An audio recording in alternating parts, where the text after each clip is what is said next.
Hi class, here's the second part on ethnicity in preaching. I don't think I spelled ethnicity right on the top of the screen. I'll fix it later. Ethnicity, we begin by thinking, what box do you check on the census? You think back to ask, what do you know concerning ethnicity and national origin of your parents, grandparents, and earlier generations? I know for myself, I grew up hearing that I was part Native American, Blackfoot, and so I took the Ancestry.com DNA a few years ago, and I'm not. What I found out was that I am almost exclusively from Northern Europe. I had much more Scandinavian heritage than I knew, and I had just a tiny, tiny bit of Iranian, Persian, Turkey, something in that area of the world. So that's where my folks came from. And so, like all good Celts, I'm a Celt. My parent people are from Ireland, Scotland, the coastal areas of Britain and France. Like all good Celts, those people groups came at some point from farther on the other side of the Bosphorus Straits. So where do I come from? Who am I? But what box do I check? White, European, Caucasian. What box do you check? Another question to sort of open the box of thinking about ethnicity is, can you remember when you were first aware of ethnic or racial categories? When were you first aware of persons who are different from you? As someone who comes from a majority part of American culture, my first awareness that there were different groups of people was when we had our first black family in my town that I was aware of. We loved the family.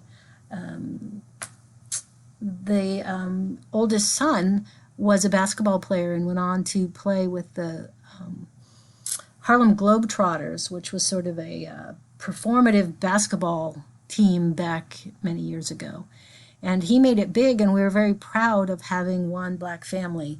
What their experience was living in this rural Idahoan town with nobody else who understood some of the challenge that they faced, I have no idea.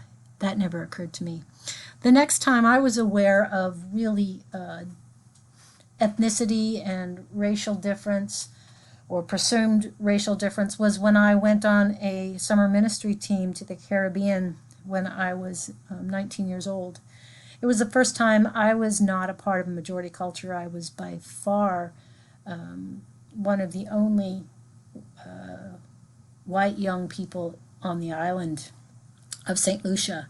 Everywhere we went, we drew a crowd, and people wanted to touch our skin, touch our heads, rub our hair. We had one member of our team who was ethnically from China, although he was from Vancouver, Canada. And Charlie, everywhere he went, they called him Chiney, Chiney, Chiney. And he was followed and called by this sort of ethnic name for the whole summer. It didn't matter where we went. People would just see his face and began to chant at him. And it took a real toll on him.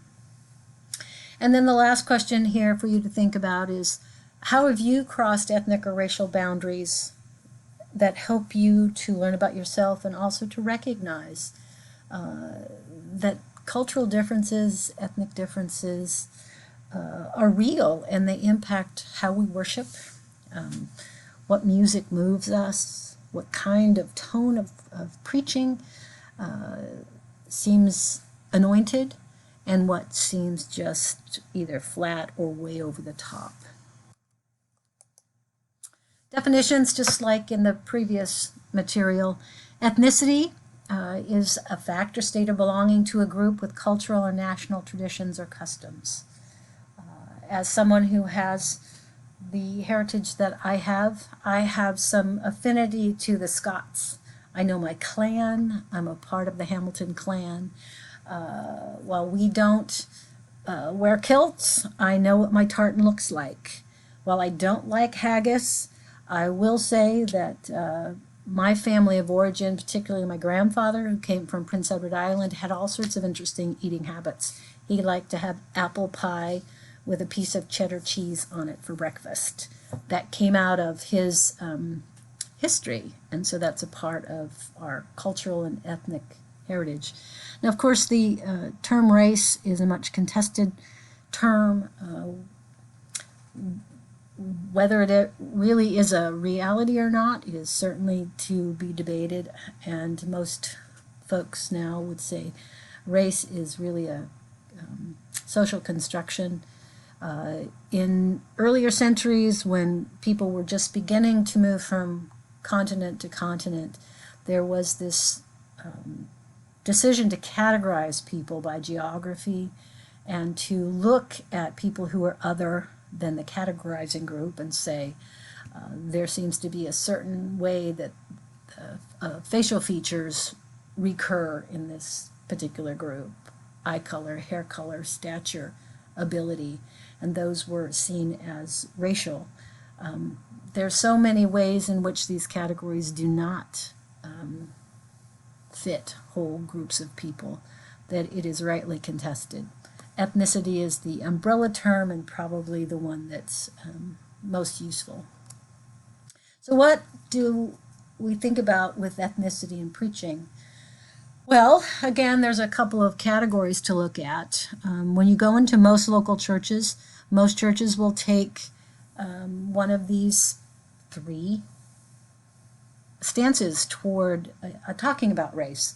The first is Christianity transcends race, and that this would say race doesn't matter, that preachers just preach the word, and it doesn't matter what your history is, what racial group you identify with, what ethnic group you identify with, that the word is the word, and we are one in Christ Jesus. We just preach the word, and there's no need to look at anything that divides us. This is much easier for people who are in the majority culture to, or who identify with the majority culture, to claim. You can believe that there's no reason to think about difference when you're in the majority, because what's normal to you, others are adapting to. The second is Christianity reconciles race, that the role of Christian preaching, one of the roles of Christian preaching, is to reconcile us one to another, male, female, different cultures, different ethnicities, that Christ is the great reconciler, and we preach with sensitivity toward difference, calling people toward reconciliation and unity through Christ. The third is that Christianity is transmitted through adaptation to culture. This would be, we are going to preach in a particular community using a certain style of preaching, maybe taking on the musical priorities of that particular subculture, all in the attempt to save some. That this is very much a part of what missions has worked with over many, many decades and continues to do. It is that preachers have to become culturally, fully acculturated to any particular subgroup, and that the gospel is able to be transmitted in all cultural situations and in all cultural languages. So you find the places in which Christianity is best spoken through various communications and cultural norms, so that you might save some. I'm going to play a little video here from Miles McPherson for just a minute.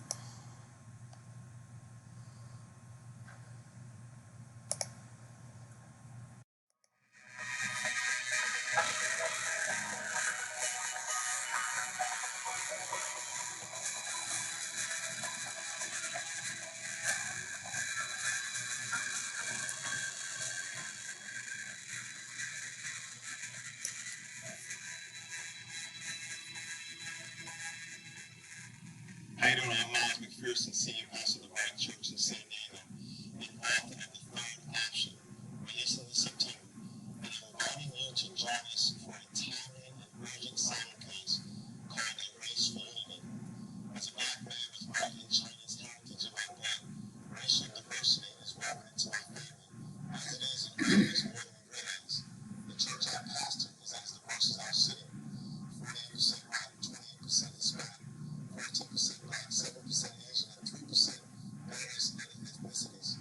And like all of you, the ongoing racial tension in our country has been a burden on my heart my entire life. What I've observed about every conversation on race is that culture always tries to force us to choose sides. Are you for me or against me? Everything is rooted in us versus them mentality. And we've seen where that's gotten us absolutely nowhere. That's why I'm proposing a third option. God commands us to love our neighbors by honoring and placing a priceless value on the image of God in every person we see. In Joshua chapter 5, verse 13, 14, as Joshua was leading the Israelites into the promised land, he was confronted by the command of the Lord's army. Joshua asked, "Are you for us or our adversaries? Which side are you on?" The commander responded, "None, but as commander of the Lord's army I have come." The commander was in essence saying that he didn't belong to either side, but justice and unity is God's idea, and must be achieved God's way. This us versus them mentality has divided the nation and sadly continues to divide the church. The segregated nation of Sunday morning led us to credibility by witness of a God who loves everyone. If the church is going to stay relevant, continue to grow, and have influence in this increasingly diverse world, it is critical that we as pastors and leaders learn how to lead our congregations in cross-cultural ministry, love, fear, and hope. That's why I'm asking you to join me, along with other pastors and leaders from around the country, on September 15th, to learn about the third option. Steps to unity. You and your church can join us by hosting a Race for Unity simulcast on Saturday, September 15th. You can register and get information.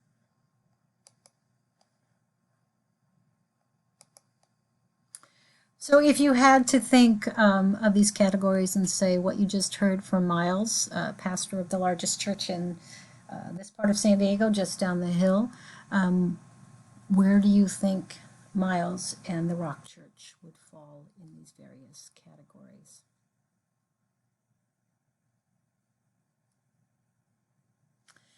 So think about those things. You've watched your sermons. Go back and think through, if you can tell, and sometimes you can, sometimes you can't, what perspective on ethnicity that particular church sees itself as living out. Let me go over quickly. Some of you are on Zoom for the whole time today, so you don't have to look at all of this. But let me just go over class for the rest of the semester. We will have Zoom sessions on April 21st, April 16th, 21st, 23rd, and 28th to do Bible studies on 1st and 2nd Peter.